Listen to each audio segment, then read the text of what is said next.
76% of Americans live paycheck to paycheck. 64% of Americans that have businesses break even or lose money. Most people don't have any money and have accepted the fact that they don't have any money. They don't have any leftover money. They're fearful of money constantly. They overspend. They don't know how to produce money. They definitely don't know how to multiply it. The land of the brave and the home of the free, it's not even close to the truth.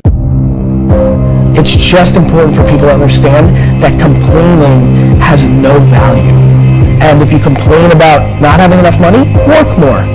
If you complain about not having work-life balance, spend more time on vacationing with your family. It's super simple. Let your actions dictate instead of sitting there and feeling like you're not in control. Poor people say, I can't afford it, I can't do that, I don't have time. It's an escape, you know what I mean? It's easy to say, I can't afford it. Oh, I'm too tired. Well, I can't go to the gym. You know, when you could go to the gym. No, I can't. Truth is, I'm just too lazy to go to the gym. Money doesn't have value, right? And this is an important thing that most people don't immediately understand, is that money itself doesn't have value. Money is a vector for transmitting value. It's how you express value. But the value isn't in the money, it's in the product or service you bought with it, and it's in the labor you gave in order to acquire it in the first place. That's where the value comes from. There's nothing intrinsically valuable in the money. You shouldn't put money in a house, you should put money in your brand. You should put money in the marketing. You should promote yourself, not put money in where you and the kids live. Right. Why is that a mistake? Because it's dead money. I mean, it can't, a house can't make you money. A house does not make you money. The only reason people think a house makes them money is they're comparing it to, if I rent, that costs me money. But, you know, if you need to go to the hospital, you don't buy the hospital. You rent a bed to get out of there as fast as you can.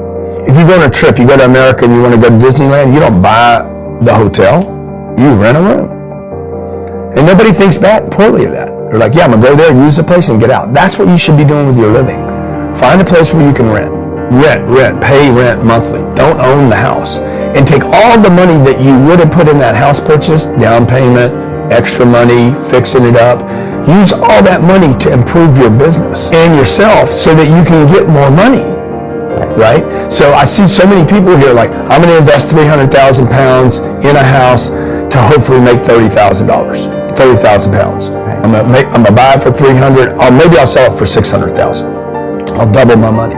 Fixed in one place, by the way, where no money comes to you. Money does not go to homes. Right, and that's a big thing on your career is moving locations. Yeah, I've moved 5 or 6 times. I can move another 4 or 5 times. Because people who stay in the same place get too comfortable. If you study wealthy people, they're mercurial. They're moving. They're mobile. They're not talking. Warren Buffett and Bill Gates do not talk about the home they live in. They talk about the places they're going to. They go meet money. They go meet wealth. They go meet connections. People are stunningly accepting of anything if they actually believe that's the purest form of it. I think I'd be less acceptable if I hedged. I really do. People will accept you. People accept everything. Just be you. Be you, and clearly people react when you're trying to fake something and you've got bad intent. Well, then that's visceral and we hate. But I actually think we don't give love to the person that actually knows they have it and they're trying to fake it to conform. Hence why I won't adjust to this market all the way, because I don't think I'll be respected. I know what my intent is, so why would I be scared? I want to build the biggest building in town. That's who I am. And you know how I want to do that? By building the biggest building in town. And a lot of people want to build the biggest building in town, and you know how they want to do it? By tearing everybody else's building down. Poverty is passed on. It's taught in your families. And middle class is taught in families. And so the people right now who are sitting at home, who are struggling financially or worried about money or unhappy, they may be making a lot of money, but unhappy with what they're doing, it was probably taught to you.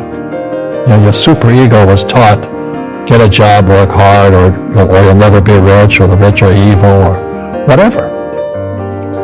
And until you change your mindset, money won't help you, right? Correct. And we see that with people that win the lottery, people that make more money, they still have the same problem. Right. Because they have that poor man's soul. Great. If you're poor, you'll always be poor. That's really hard for people to Yeah, understand. the money will disappear that fast. Just like most pro athletes, they make millions of dollars, and but 65% are bankrupt 5 years later. It's because they come from poor families. Now you tell them that, they get very angry at you. It's not, it's the rich fault. It's you guys ripped me off, and government ripped me off. But unfortunately, what Mr. Lipton was saying, it's passed down genetically. That's the frightening thing. And it's interesting when you commit to something, little gifts just start automatically showing up. It's a phenomenal thing. It's happened my whole career. When I fully commit, somebody will bring me something. Okay. And then look, then keep your eyes open. And by the way, the package may come wrapped in a package you weren't thinking about. Hard work. Or like a voice, or like a person, or maybe from a different direction than you thought, or an offering where you're like, you read something about this and that's not the thing. Like all throughout my career, it's come in weird kind of ways. If you ask for help and somebody shows up at the door, maybe invite them in. Okay. Regardless of what the packaging is or what you've heard about it or whatever. That's really been beneficial to me. Okay. How old are you? 44. I'm 40. Do you know how young we feel? When you were 26, did you ever think that this is what 44 felt like? No. You thought that was finished? Yeah. How old were you? When you think of 40-year-olds, when I was 25 years old, I thought a 40-year-old was finished. I don't even feel like I'm starting.